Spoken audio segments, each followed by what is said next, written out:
प्रेम से बोलिए साचे दरबार की जय, मैया भवानी की जय। और अपना महादेव के एक भजन लगा उपस्थित छी और अहाँ सब सुनावर जा रहा छी। जल्दी नीक लागे तो जरूर आशीर्वाद दे। चलू हम सरिता गुरु बहन और हम दोनों बहन मिलकर अहाँ सबके दर्शक लोग के हम दिल से प्रणाम करे छी और सुंदर भजन गाय के सुनावे से अगर नीक लागे जरूर कमेंट में बताएं।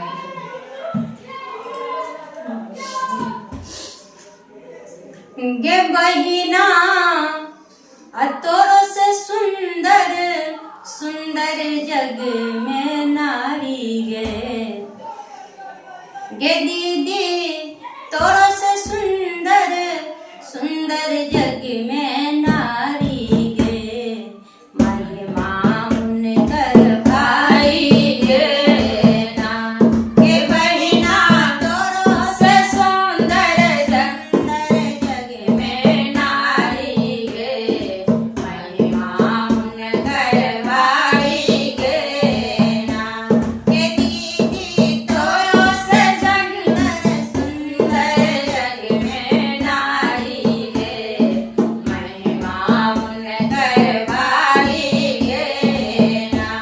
गे जग में सती अनसुईया नारी, भक्ति केने छै बड़ भारी।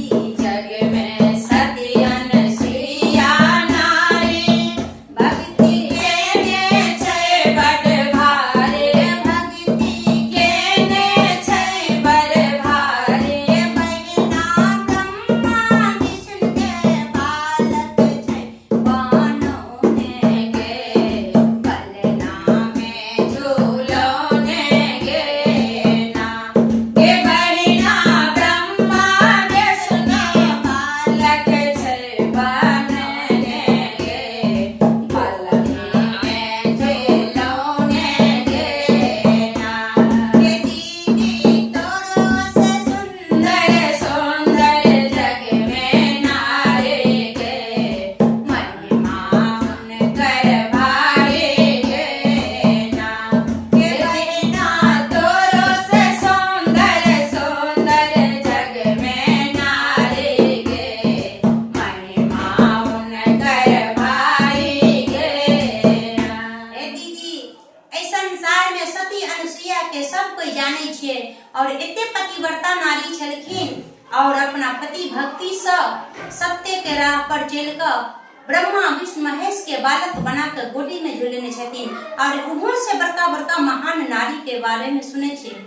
गे जग में माता संसार